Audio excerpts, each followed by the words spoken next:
I describe people of Iran as a dormant volcano. Her death triggered a fire, somehow like that, and made this volcano active.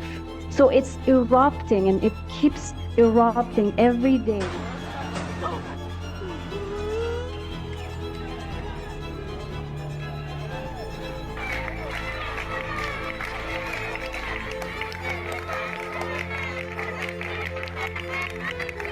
Under the slogan Women, Life, Freedom, hundreds of thousands of women across more than 80 cities are burning their hijabs and cutting their hair in defiance of their government's brutal and long-standing oppression of its women. It's one of the only revolutionary moments in history led almost entirely by women.